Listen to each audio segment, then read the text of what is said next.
When I wake up in the morning these days, the first thing I notice is the silence. And it is not the kind of quiet that soothes the soul or gives a sense of peace, but rather the suffocating stillness that makes the walls of my house feel as if they are closing in on me, reminding me again and again that the woman who once filled these rooms with life, laughter, and even the simple sounds of movement, pots clinking in the kitchen, the creak of the floorboards under her slippers, the soft humming she used to do when she thought nobody was listening, is gone and will never return. For nearly half a century my wife and I shared this home, modest in size but rich in memory, and now every corner seems to carry a shadow of her. Yet the shadows are not enough to comfort me because they only intensify the hollow absence where her presence used to be. I am 74 years old, and though I still walk with a firm back and can carry a bag of groceries if I take my time, my body betrays me more often than I care to admit. But it is not age alone that weighs on me. It is grief, the kind of grief that seeps into the bones and makes the simplest of rituals feel like burdens dragged up a hill. I boil my own coffee now, carefully measuring out the scoops of ground beans, as she taught me long ago, but the taste is never the same,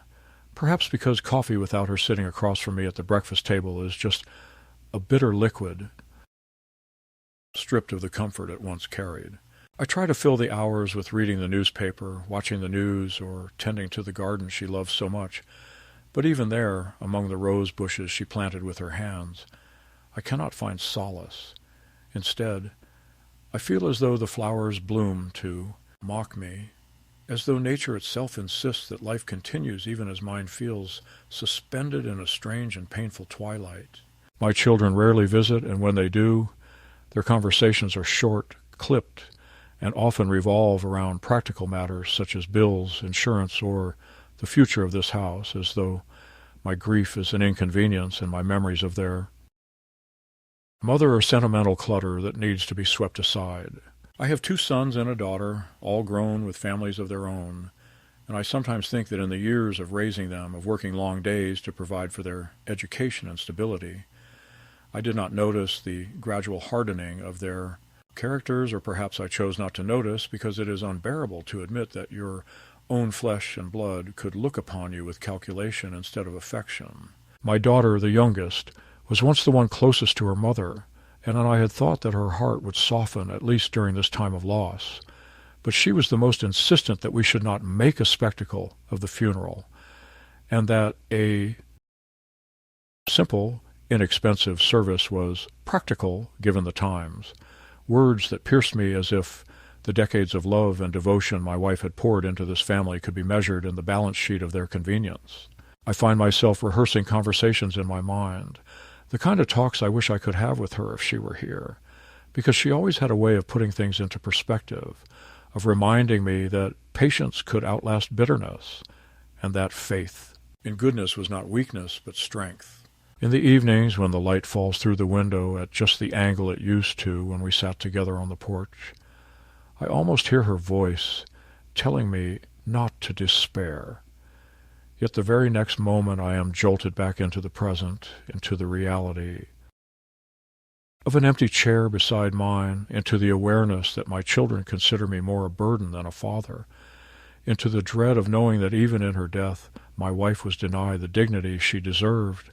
a wound that festers in my chest and will not let me rest. Our marriage had not been a fairy tale, no marriage that lasts so long can be, for we had our disagreements,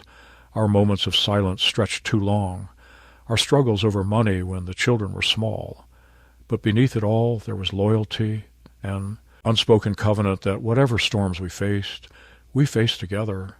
and in the end, that covenant gave me a sense of strength I never found anywhere else in this world. She was the daughter of a school teacher, raised with discipline and humility, and when I met her at a church gathering in my 20s, I was too tongue-tied to say much. Yet she saw something in me, a seriousness perhaps, or the way I carried myself, and from that moment I was never the same. We built a life together slowly, with no inheritance, no windfall, just the steady rhythm of work and the determination to make a home. Every piece of furniture in this house carries her touch. Every photograph on the walls is a chapter of the story we wrote together, and every laugh we shared still echoes in my memory, as if time itself cannot fully erase it. Now, in the strange and cruel irony of loss, those very reminders torment me.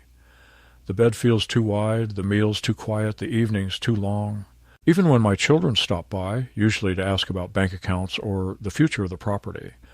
their visits leave me lonelier than before because I can see in their eyes that they no longer look at me as the man who raised them, but as a ledger that must eventually be balanced. They do not speak of their mother with warmth or with tears, only with a kind of brisk finality, as though she were an item on a to-do list already checked off, and that indifference is to me a second death for her, one harder to bear than the first. Because while I expected to lose her to nature's law, I never imagined our children would strip her memory of its sacredness. There are nights when I cannot sleep, and I wander the house in the dark, touching the back of the sofa she once sat on, the aprons still hanging in the kitchen where she left it, the photographs on the mantel where we posed with the children when they were small and innocent, their faces open with trust. I ask myself again and again how the years hardened them. When did they begin to see us not as parents but as obstacles, and whether some fault in me planted the seed of that coldness? I do not have the answer, but what I do know is that their refusal to honor her with a proper burial was not just a matter of money. It was a declaration, a way of telling me that they had taken control, that my voice no longer counted,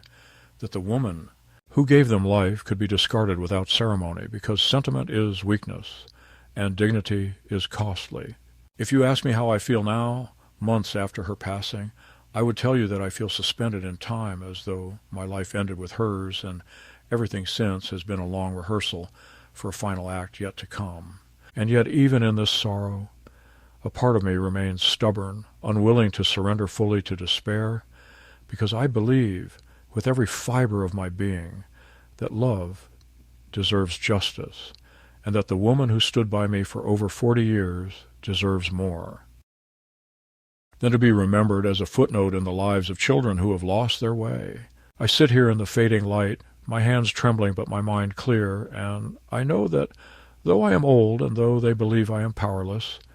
I still have one thing left, my will, my conscience, and the quiet but unbreakable duty to protect her honor, even if it is too late to protect her life. The day of my wife's funeral was the moment everything in my life seemed to break in a way that could not be repaired, not because she was lowered into the earth. Death is inevitable, and I had prepared myself as much as a man can for that final separation, but because of the manner in which it happened, the indifference and the calculated meanness that surrounded the farewell to a woman who had carried a family on her back for decades, who had sacrificed her own dreams to see her children, educated and safe, who had never once turned away from duty or kindness, yet whose final passage was arranged as though she were a burden to be disposed of quickly and cheaply. When she was still alive, she had spoken to me about wanting a service at the old stone church on the edge of town, the one with the white steeple where we had married, with a choir singing the hymn she loved, and a burial plot next to her parents in the cemetery shaded by ancient oaks. But when the time came, my children dismissed those wishes as impractical, insisting that a simple service at the funeral home was sufficient, that there was no sense in spending money on ceremonies when, as my eldest son coldly put it, "She won't know the difference."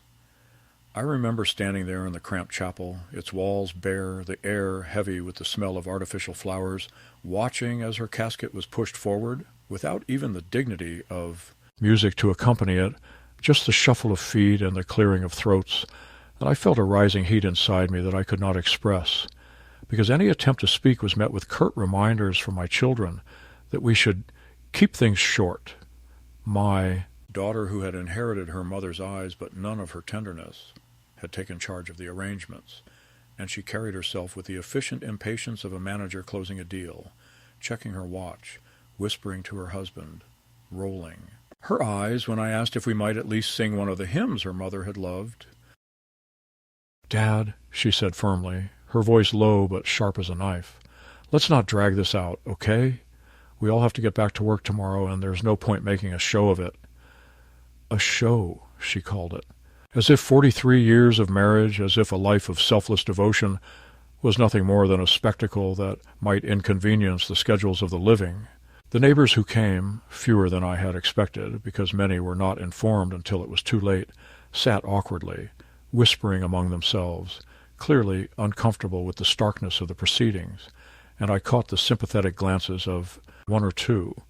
but even their sympathy cut me like a blade because it confirmed what I already knew, that my children had stripped their mother of her dignity in front of the community, that they had made it clear to everyone that her memory was not worth the cost of a proper farewell. When the time came to speak, I stood slowly, my hands trembling not from weakness, but from rage barely contained, and I tried to say something about her kindness, about the way she had carried our family through lean years, about the softness with which she had guided the children even when they ignored her. But after only a few sentences, my eldest interrupted me with a loud sigh and a muttered, "Dad, please, keep it brief. Everyone's tired." A murmur of embarrassment rippled through the room, and I felt my throat close. I sat down again, humiliated, while my daughter quickly wrapped up the ceremony with perfunctory thanks to the attendees and a reminder about refreshments in the back.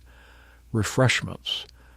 as though this had been nothing more than a social event. At the graveside, the humiliation deepened. They had chosen a plot at the edge of the cemetery, not in the section with her parents or where we had once spoken of being together, but in cheaper lot near the fence, where the ground was uneven and the traffic from the nearby road drowned out any sense of peace. I protested weakly, asking why we had not followed her wishes, and my son-in-law turned to me with an expression that barely concealed his contempt, saying, "Because those plots cost money, and it's ridiculous to waste it when there are perfectly good spots here. She's gone, Dad. This is just dirt. Don't get sentimental." His words echoed in my ears, and I wanted to strike him, to shout, to tear down the pretense of civility. But the weight of grief pressed me down, and I could only stand there as the casket was lowered into the earth without a single flower, without a song, without even the presence of the grandchildren who claimed to be too busy with college exams to attend. And then came the final insult, sharp and unforgettable. As the earth was shoveled over her coffin, my children began to talk, openly, audibly, about the division of her belongings, about who would take the jewelry, about whether the house should be sold sooner rather than later,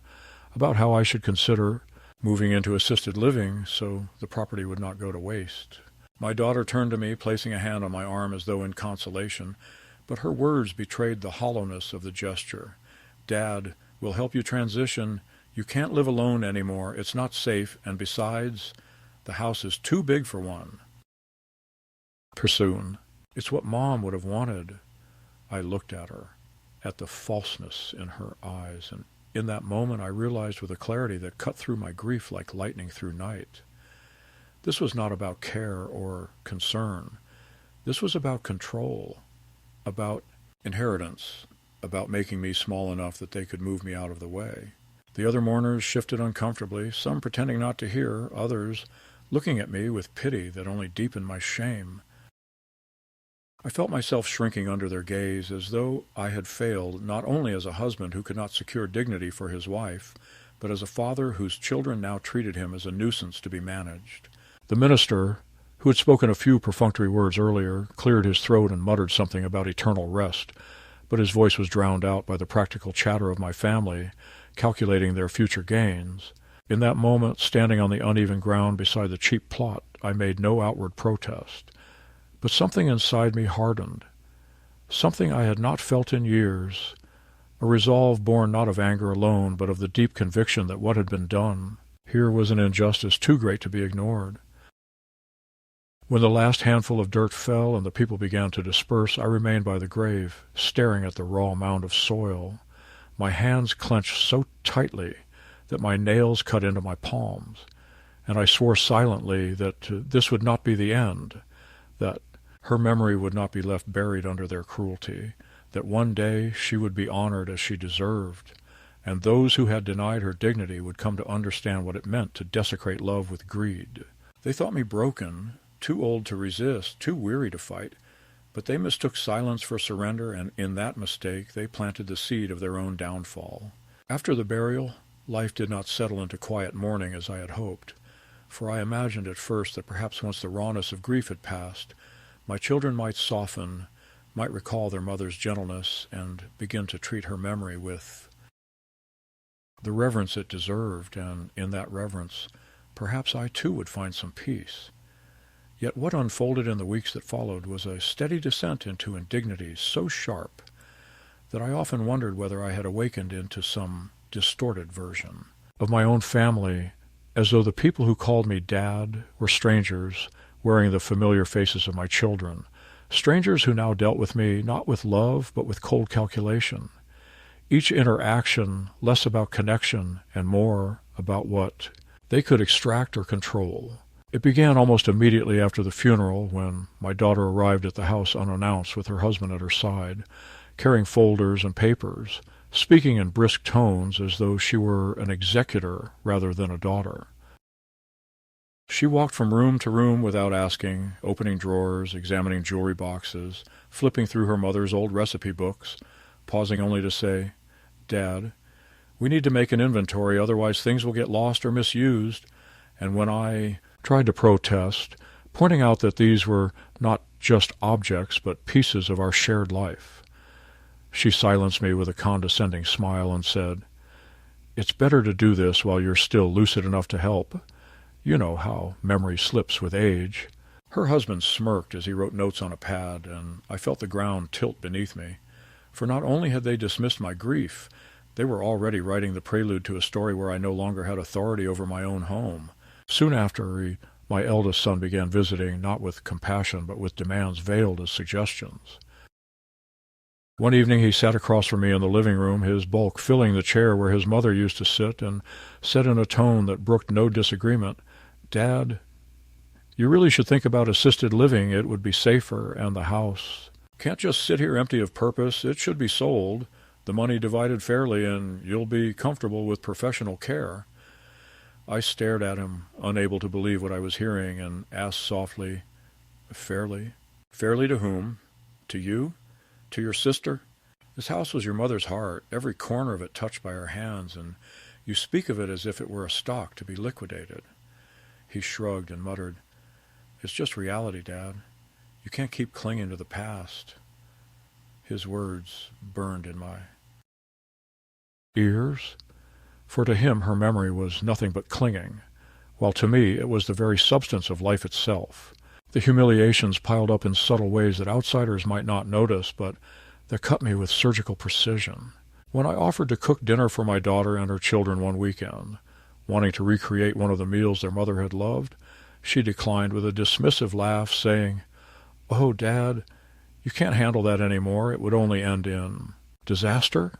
Besides, the kids don't really eat that kind of food." In the grocery store one afternoon, when I bumped into my younger son and his wife, I overheard them whispering that I looked more confused every day, and that it would be best to get his paperwork in order before things get messy.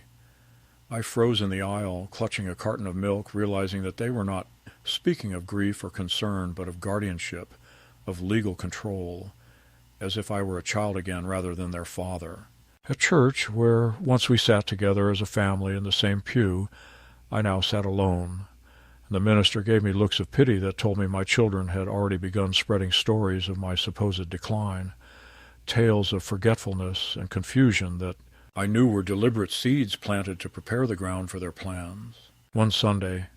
after the service, a woman I had known for years touched my arm gently and said, "Your daughter told me you've been having trouble keeping up with things at home. If you ever need help, let us know." I smiled faintly, thanked her, but inside I was seething, for I knew exactly what had been said behind my back, and it was not concern but strategy, an attempt to paint me as incompetent in the eyes of the community, so that when the time came to strip me of authority, no one would question it. The deepest wound of all came not from strangers, but from my grandchildren, whom I had loved with a boundless devotion, remembering how I once carried them on my shoulders through the park, how their laughter filled these very rooms at Christmas, how I tucked them into bed when their parents went out, believing that in them I would leave a piece of myself and their grandmother alive. Now they visited rarely, and when they did, their voices were clipped, their eyes glued to phones, their affection distant. My granddaughter, when I tried to show her an album of photographs from when her mother was young, sighed impatiently and said, "Grandpa, nobody prints pictures anymore. You should just get with the times," before leaving the room. My grandson, once so eager to fish with me at the lake, avoided my gaze, muttering that he was too busy, and when I pressed him gently, he said words that still echo like a slap. "Mom says you don't remember things right, and it's just awkward. I realized then that the poison had spread, that even the youngest were being taught to see me not as a source of love, but as a fading liability. There was one evening when it all crystallized, when the mask fell away completely, and I saw the truth bare and cruel. My children gathered in the living room, papers spread across the coffee table, speaking as though I were not even present, discussing power of attorney, discussing how to manage Dad's affairs efficiently, and my daughter, in her polished, businesslike voice, said, "The key is to move fast before he gets any worse, otherwise it's more complicated legally." I sat in my chair, silent, staring at them, feeling the blood drain from my face until, finally, I said, in a voice low but steady, "I buried your mother last week, the woman who gave you life, the woman who stayed awake nights when you were sick, who sacrificed her dreams for yours, and this is what you choose to talk about in her house?" For a moment, silence fell, and I thought perhaps shame might touch them. But then my son-in-law chuckled softly and said, "We're just being practical, Dad. You should be grateful we're thinking ahead." Practical. The word again, wielded like a weapon, stripping love of its flesh, leaving only bone. From that night on, I understood fully that I was no longer seen as father, as husband, as man, but as an obstacle to be managed, a signature to be obtained, a piece of property to be shifted from one column to another. They had humiliated me at her funeral, reduced her life to a line item, and now they sought to do the same with mine. Yet in their arrogance, they mistook my silence for weakness, my patience for surrender, not realizing that within me something had begun to stir, something older and stronger than fear, the determination to resist, to defend the honor of the woman. They had discarded and to reclaim, in whatever time remained to me, the dignity that both she and I still deserved. It was sometime in the second month after the funeral, when the house had grown unbearably silent, and I had resigned myself to nights of restless pacing and mornings of bitter coffee, that I stumbled upon the discovery which changed everything. Discovery that at once deepened the wound of betrayal, yet gave me the clarity of purpose I had been missing. For it showed me with undeniable evidence that what I had suspected in my children's behavior was not merely grief twisted into pragmatism, but a deliberate plan stretching back years, a plan into which even my wife had been unwittingly entangled. I had gone into the attic on a gray afternoon, searching for the old quilt my wife had sewn in her 30s, thinking perhaps to wrap myself in it and feel, even faintly, the warmth of her hands through the fabric, when I opened a cedar trunk and found, among the neat stacks of blankets and holiday ornaments, a folder of legal papers, yellowed at the edges, but carefully tied with a ribbon. Curiosity overcame my reluctance to stir old dust, and I carried the folder downstairs, setting it on the dining table where she and I once shared Sunday meals with the children, and when I untied the ribbon and unfolded the documents, I felt my chest tighten, for what lay before me were deeds, transfers, and agreements bearing my signature alongside those of my children. Signatures I vaguely remembered scribbling in moments when they had placed papers before me with reassurances that it was just routine or just for convenience. But here, in black and white, was the truth. Portions of land, accounts, even part of the house itself had been quietly shifted into their names, not after her death, but while she was still alive. Transactions cloaked in the language of joint tenancy and future planning, words that now struck me as daggers. At first I thought it must be some mistake, some misinterpretation, yet the more I read, the clearer it became. They had been preparing for this moment long before her passing, securing their control, positioning themselves for the day when I would be too weak or too trusting to object. What seared me most deeply was a small note tucked between the papers, a note in my wife's handwriting, fragile and slanted with age, in which she had written, "I don't like these arrangements, but the children insist it will make things easier for you one day. Please forgive me if it causes pain." I held that paper in my hands for a long time, my vision blurred with tears, for it revealed what I had not allowed myself to consider, that she had known, at least dimly, that our children were pushing for something more than efficiency, that she had yielded against her heart to what she thought might be inevitable, and that in yielding she had carried a quiet burden of unease, one she had never spoken to me about directly, perhaps not wishing to burden me further. In that note I heard her voice across time, hesitant, apologetic, and I felt both grief and anger rise in me like a tide. I sat at that table for hours, tracing the lines of ink, recalling the moments when my daughter or son would arrive with a stack of papers, smiling too brightly, urging me to sign quickly, assuring me it was just another formality, and I, eager to avoid conflict, trusting in the bond of blood, had complied. How blind I had been, how willingly I had allowed love to mask calculation. And now here I was, facing the reality that they had not only dishonored her in death, but had been chiseling away at our legacy long before, treating me not as a father, but as an obstacle in the way of their inheritance. The humiliation of the funeral, the cold conversations about assisted living, the whispers in the grocery store, all of it fell into place, no longer isolated cruelties, but parts of a coherent design, a design to strip me of authority, reduce me to dependency, and claim what was mine while I still breathed.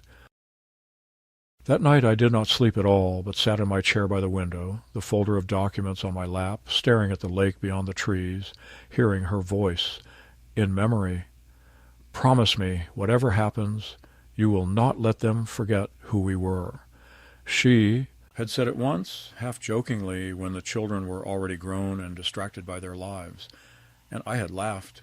assuring her that no child could forget parents who gave them so much. Now the irony was unbearable, for forgetfulness was precisely what they had chosen, not the forgetfulness of memory, but of loyalty, of gratitude, of love. And so I made a promise to her anew, though she was gone, a promise forged not of soft words, but of steel resolve. They would not succeed. I would not let them bury her honor beneath their greed, and I would not let them erase me as though I were already gone. The next morning, as if to confirm the urgency of my vow, my daughter arrived again, this time with a brochure for a retirement facility in her polished hands, laying it on the kitchen counter as though she were offering me a gift and saying with forced cheerfulness, "Dad, this place is wonderful. You'll have friends, activities, medical staff around the clock, and it will be so much easier for us all." I looked at her, then at the glossy pictures of smiling elderly people on manicured lawns, and I felt a cold fire rise within me. I did not argue, not yet, for I had learned the futility of appealing to a heart that had turned to stone. Instead I nodded, feigning thoughtfulness,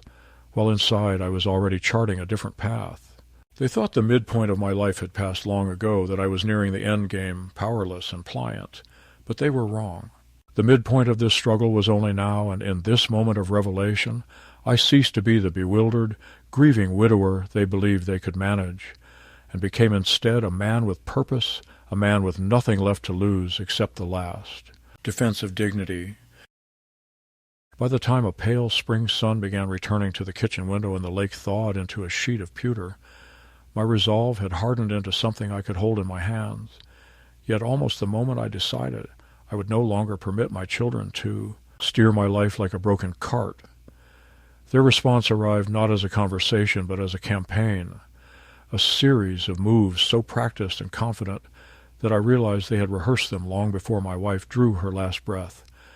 as if they had memorized. A playbook titled How to Manage the Old Man, its pages dog-eared and underlined, and now they were reading from it line by line with a calm I found more chilling than open cruelty. My daughter came first with her husband, not with casseroles or the easy quiet of shared grief, but with a realtor I had never met,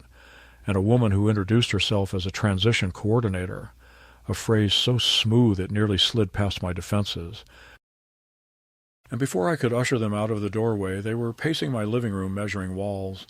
commenting in bright voices about staging potential, the coordinator complimenting the excellent light for potential buyers, while my son-in-law whispered that spring inventory moves fast, and when I asked, politely at first, then with the tremor of anger, who had invited these strangers into my home, my daughter gave me a smile I recognized from boardrooms and commercials, a smile that meant there would be no discussion, only a presentation, and said, "Dad, no one is forcing anything, but we need to be realistic. Assisted living has a wait list, the market is strong, and we want to do right by you before your needs become too complex." I stood there in the room where my wife and I had celebrated birthdays and repaired science projects and danced clumsily to a radio on nights when the power went out, and I watched a stranger sketch a floor plan of it, labeling rooms not by memory but by square footage, and the humiliation of that moment landed harder than the cemetery fence and the cheap plot. Because it was intimate, it was my life, itemized by people who would never know that the dent in the baseboard came from the time our youngest tried to ride a tricycle indoors, or that the stain under the window was from a vase of lilacs my wife used to keep in May. And when I told them to leave, my voice not loud but edged with all the years they had begun to erase, my daughter's smile flattened, and she said, "Dad, if you insist on being difficult, we'll have to escalate, and none of us want that." I did not know then what escalate meant in their vocabulary, only that the air in the room went colder when she said it, as if a draft had slithered under the door, and when they finally left, their diesel-scented confidence trailing behind them, I sat in my wife's chair and felt the shape of the battle change from bruised feelings to survival. The next blow came quietly through the veins of the town, reaching places I had not thought vulnerable to manipulation. For 2 days later, a woman from Adult Protective Services knocked on my door, polite and apologetic, saying they had received several community concerns about my ability to manage medications and finances, and could she come in to make sure I had everything I needed. Her questions rehearsed with the same breathless neutrality you hear from flight attendants when a storm is throwing the plane around. I recognized the technique, gather kindling under the guise of care, and I resolved to deprive them of it. So I invited her in, showed her the pill organizer with its check marks, collected mail stacked by due date, receipts filed by month the way my wife had taught me when we were poor and could not afford a missed bill. And as she took notes, she seemed almost embarrassed, as if she knew she had been used, and when she stood to leave, she said, "Your children were very concerned," and the way she produced the plural with professional calm told me exactly where the community concerns had originated. That same afternoon, the pharmacy called to report my automatic refills had been paused per family request, which was a phrase no computer should know how to utter, and I drove there more quickly than a man my age ought to, stood at the counter, trembling with controlled fury, and had my refills reinstated with a new password the family could not guess. Yet the real sting was not the inconvenience, but the realization that my own children had decided to tighten valves around me, not to help me live, but to prepare me to be moved. Soon, the financial skirmishes intensified with a rhythm that suggested a single conductor, a form letter from the bank asking me to confirm recent changes to account access, a confusing notification from the utility company about a requested transfer of service, then a call from my insurance agent to verify that my daughter was now the primary contact on my policy, because it's typical at your stage. I spent a long morning at the bank with a manager who had known me since I had hair, and together we traced the fingerprints of attempted additions, the boldness of emails that used my name but not my grammar, and as we reset passwords and added notes and alerts, she lowered her voice and said, "I shouldn't say this, Mr. Carter, but watch for a petition. Families do this when they're preparing for guardianship."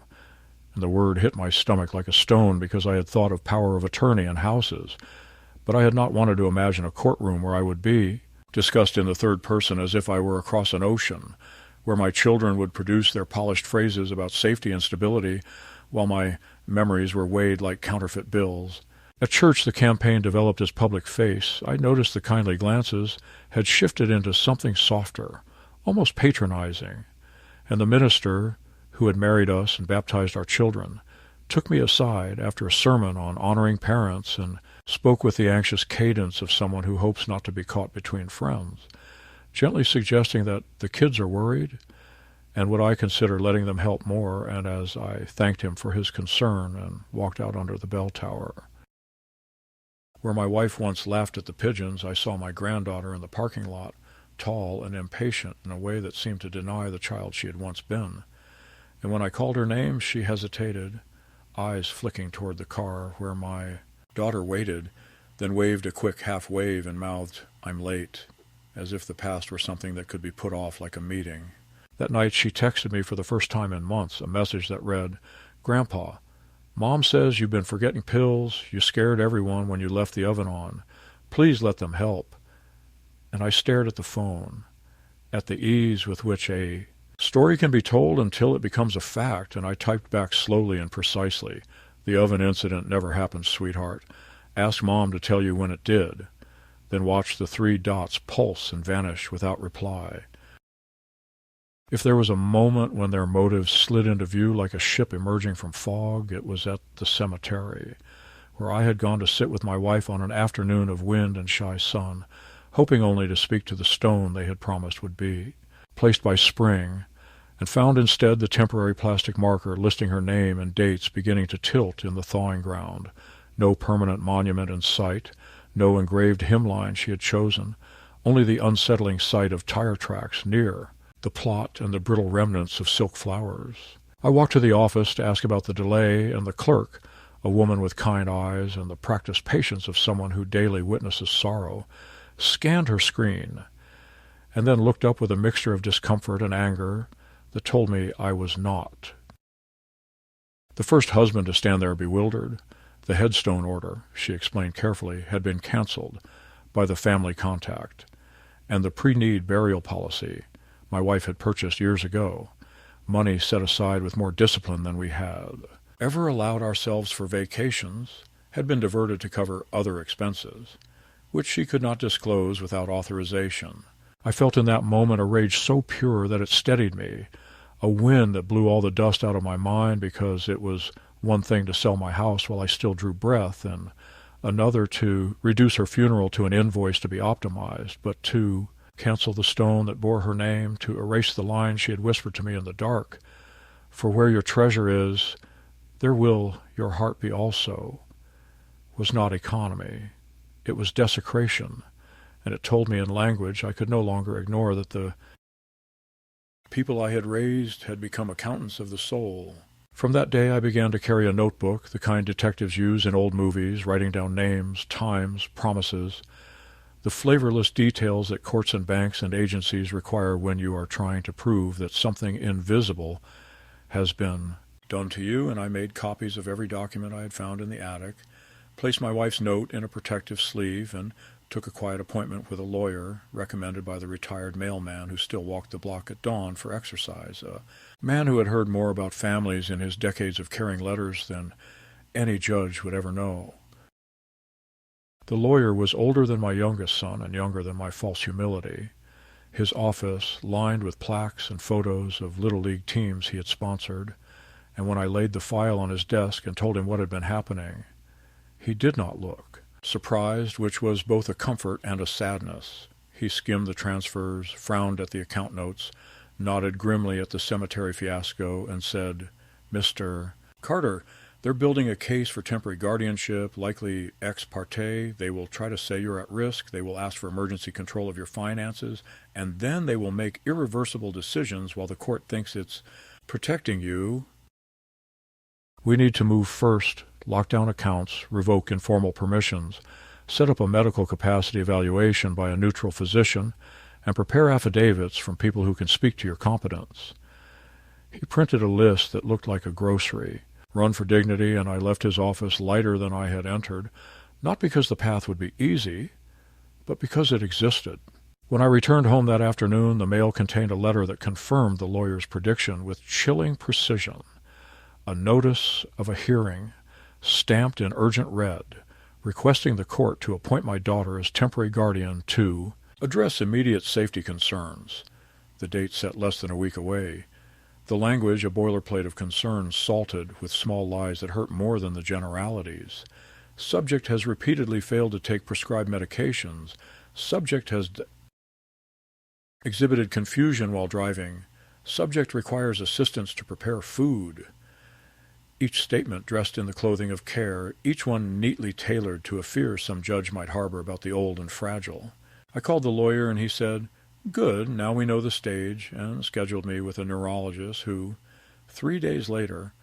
would sit me down for tests of memory and attention, numbers and patterns, tasks I approached, not with dread, but with a calm, fueled by the thought of my wife's neat handwriting and her curled F's, and I answered each question as if it were another stone in the path back to her honor. In those same days, the family did not pause in their offensive, perhaps sensing that I had stepped off the path they had laid. My son confronted me in the parking lot of the grocery store, his jaw clenched with a rage that seemed less about love and more about a schedule slipping beyond his control, and he said in a low, threatening voice that made the young bagger look away, "Dad, why are you doing this? You're going to make this hard. You're going to make us do things we don't want to do." And I heard in his tone the implicit promise of force, not the physical kind, but the legal, the social, the weaponry of paperwork and reputation. Yet I felt strangely steady and replied, "If you had honored your mother, there would be nothing to do," which only hardened his face into something I recognized from a mirror in his teenage years when I had refused him the car keys after he had been drinking. A look that said he would find another route. The neurologist's evaluation was thorough without cruelty. A long afternoon that left me tired but clear. And when he set down his pen, he said, with the brisk kindness of a man who must deliver many kinds of news, that my cognitive function was within normal limits for my age, that there was no evidence of dementia, and that he would put this in writing with the firmness that such matters require. I thanked him, stood slowly,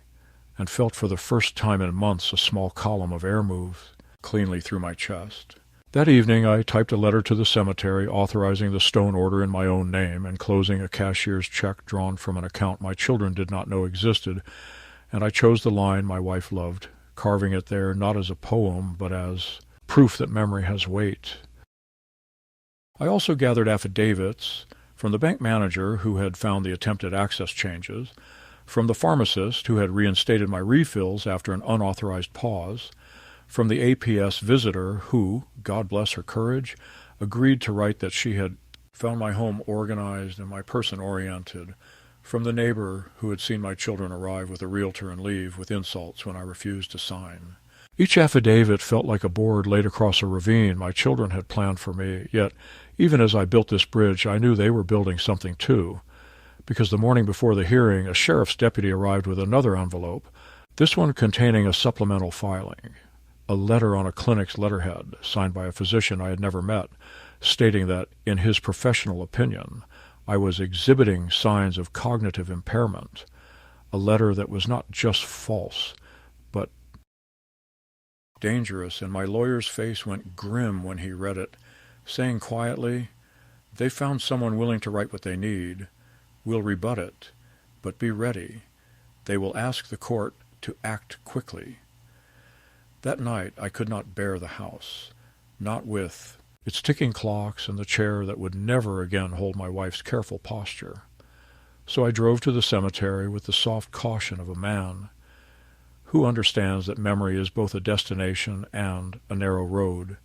and I sat on the low bench near the shyachi, temporary marker, the ground firming as the cold retreated, and I spoke to her not with the pleading of those first weeks, but with the cadence of someone reporting from the front, telling her what I had found in the attic, what I had learned from the bank, what I planned to say to the judge, and as I spoke I felt something unexpected loosen in me. Not forgiveness for our children, because that would be a lie, but a release from the need to understand them, as if at last I accepted that the people we raised had chosen their own reflections over ours, and that my duty now was not to win them back, but to set a rightness in the world that would outlast them. As I walked back to the car, I passed the part of the cemetery where the oaks grow older than anyone remembers, and for an instant I saw, with an almost superstitious clarity, the shape of what my children feared, not my confusion or my frailty, but my refusal to cooperate with the story they had written for me, my insistence on being a man who remembered who he was married to, and who would, if it came to it, bury his family name in court filings and deeds rather than stand at the fence line of a cheap plot and pretend not to hear the traffic. The morning of the hearing arrived with a heaviness that pressed on my chest long before I entered the courthouse, and as I dressed carefully in the same suit I had worn to my wife's funeral, smoothing the sleeves with hands that trembled not from weakness, but from the gravity of what was at stake, I felt as though I were preparing not simply for a legal proceeding, but for the final defense of my own existence, the last chance to assert that I was still a man of mind and will, not a relic, to be stored away in some sterile room. The courthouse smelled of old varnish and paper, its hallways lined with faces anxious for their own battles, and as I walked toward the courtroom with my lawyer at my side, I thought of how many men before me had come here to defend their dignity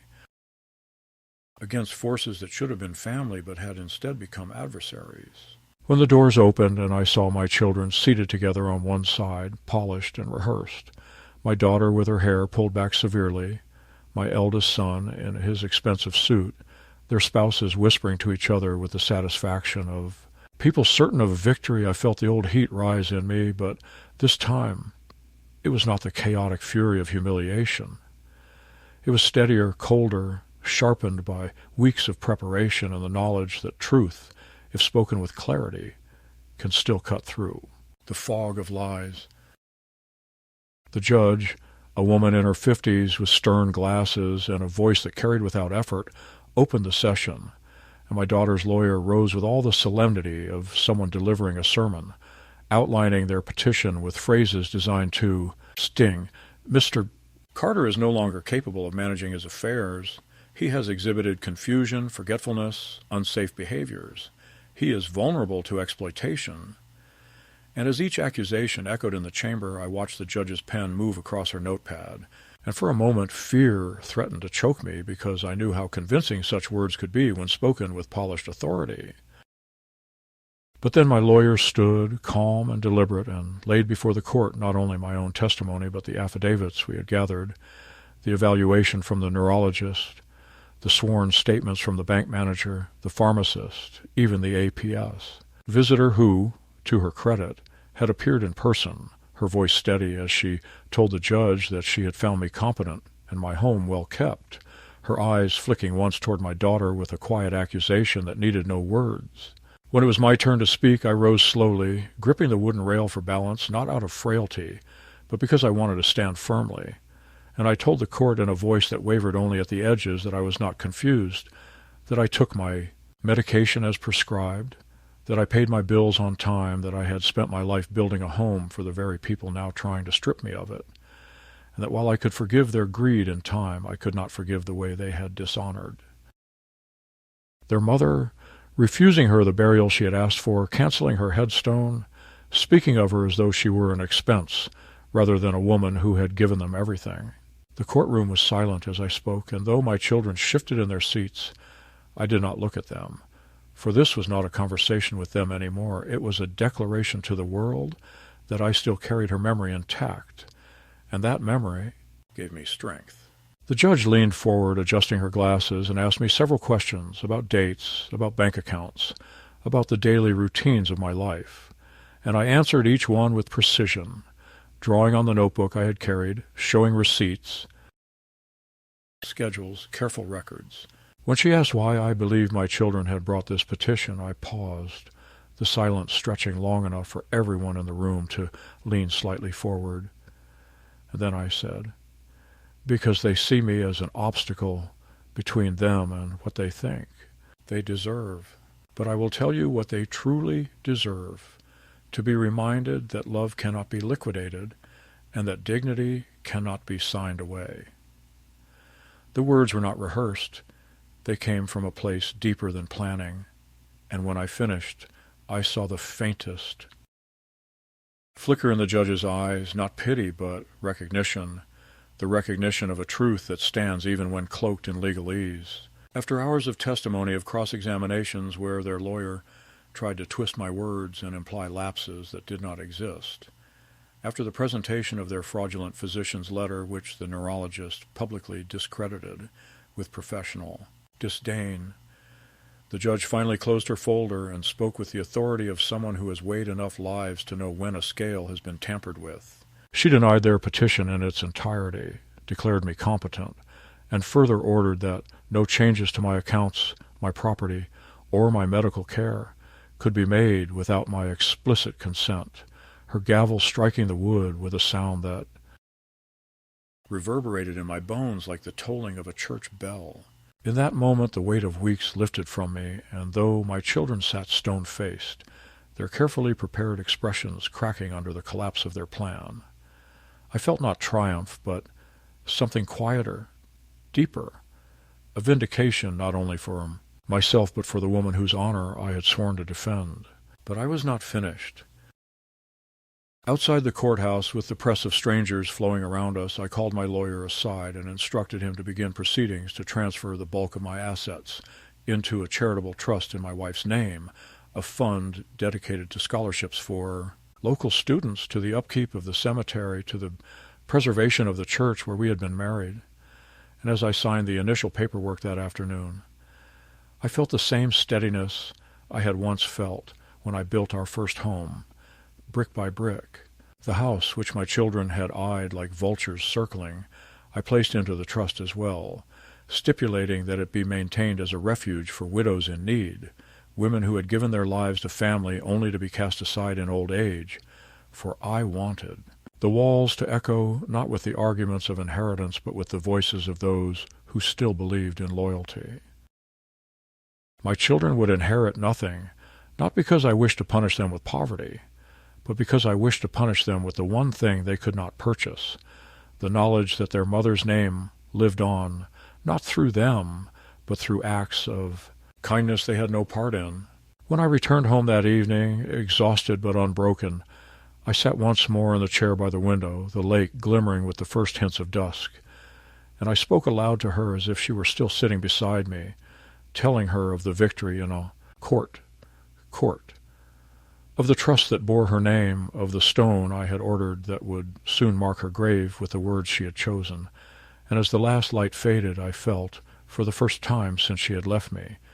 a peace that was not fragile, but firm, a peace built not on denial of grief, but on the knowledge that justice, in some form, had been done. In the weeks after the gavel fell, life did not suddenly turn sweet or simple, because grief does not obey court orders, and love does not rise from the grave just because a judge has recognized a man's right to steer his own ship. Yet what did change? And I felt it first in the air of the house, and then in the way I carried my shoulders, was the pressure of fear loosening its grip, the sense that each hour no longer belonged to the machinery of other people's plans, but could be spent the way a husband spends the last of his strength, honoring a promise. The headstone arrived before the lilacs, a slab of quiet dignity cut from granite the color of evening clouds, and on a mild morning the grounds crew set it in the soil where the temporary marker had leaned for too long, the mason brushing away grit with a gloved hand while I stood near the oaks and read the line she had chosen, the one she had whispered to me once as if it were a secret. Where your treasure is, there will your heart be also. I signed the final papers for the modest rededication, not a showy affair, but a deliberate undoing of an earlier wrong, a gathering that looked, in its simplicity, like the life we lived, neighbors who remembered her casseroles at winter funerals, too, women from church who sang the hymn she loved in voices untrained but faithful, the retired mailman who carried our letters through blizzards, and the cemetery attendant who stood a little apart with her cap in her hands, each of them witnesses not to spectacle but to repair. I read a few words I had written the night before in my crooked hand, said her name aloud the way I did when I came home from work in our first apartment, and then I set a small vase of lilacs at the base of the stone,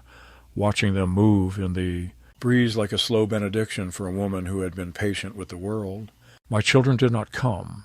though I had sent them a brief letter that contained neither invitation nor reproach,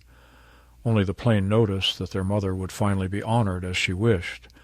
and that I would not accept interference. Instead, sometime. After the service, a car idled at the far edge of the cemetery, and I saw, no more than a silhouette, the outline of my granddaughter at the passenger window, her face turned toward the stone, her shoulders shaking while she pretended to be adjusting the radio, and I did not approach her because a man my age learns the value of letting the smallest courage belong to the one who finds it. So I only lifted my hand in a gesture that was not a summons, but a permission, and a day later a plane. Envelope appeared at my door with no return address. Inside a locket her grandmother had given her on a Sunday long ago, with a note in the tight, embarrassed script of youth that said, "I'm sorry they did what they did. I didn't know." And although that sentence could not undo the months of practiced cruelty or the silence that hid it, it cracked open the future just enough to let in a draft of human truth. I placed the locket in the drawer where my wife kept buttons and safety pins and the ribbon from our 40th anniversary cake, and I understood then that the justice I had sought would never look like triumph, that it would instead look like a series of quiet rooms arranged against forgetting, a stone rightly placed, a scholarship fund in her name that began, before summer ended, to pay the tuition of 2 local girls who had lost their mother and were learning to live inside the shape of that absence the old house deeded to the trust and furnished plainly, its spare bedrooms prepared for widows who needed a bridge between yesterday and whatever comes after yesterday.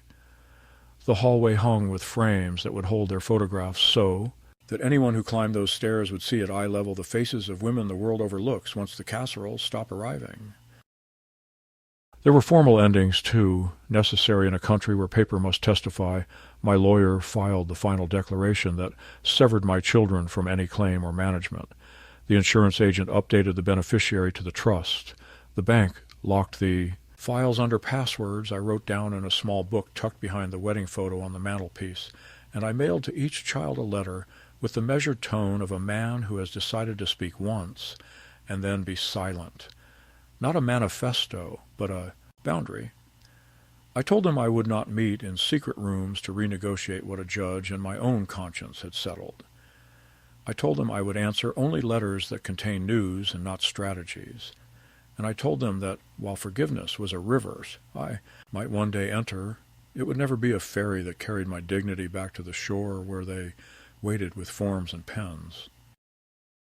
In the mornings I returned to routines that had souls in them. The coffee measured the way she taught me, 3 spoons and a pinch of salt. The front steps swept. The lake watched until the light changed from pewter to glass. And on certain afternoons I took a bus to the house that now bore her name and opened the door to the women who had moved in, carrying their own stacks of folded life, widows of carpenters and mechanics and a school custodian,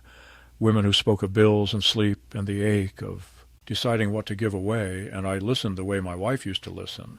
which is to say without a timetable, sometimes fixing a lamp or poring over a form with them, sometimes just sitting in the quiet that follows when a person has said more than she planned and discovered it did not kill her. On the first Sunday of each month I go to the cemetery with fresh lilacs, or, when the season breaks, with the last roses from our stubborn bush, and I read the names on other stones too, because the dead are a kind of neighborhood, and I tell her what the scholarship girls are studying, and I thank her aloud for the stubbornness she sewed into me like a hem. And then I walk home by the long path that passes the church, where a bell rings on the half-hour like a heartbeat refusing to be hurried. The future is smaller now and also clearer. There will be no Christmases crowded with grandchildren in matching sweaters, no late dinners where my children lean over wine to confess they had been blind. But there is a table where a widow eats in. Peace. There is a classroom where a girl runs her finger down a page and learns that grief can be turned into grammar and then into voice. There is a stone under oaks where the ground is level and the traffic is far, and there is a man who, though old, lives inside his own name without permission slips. When people ask what happened, I say only that those who refused to bury my wife properly forced me to learn a different liturgy, and that I kept it until I could give her the farewell she deserved, and then I laid the rest.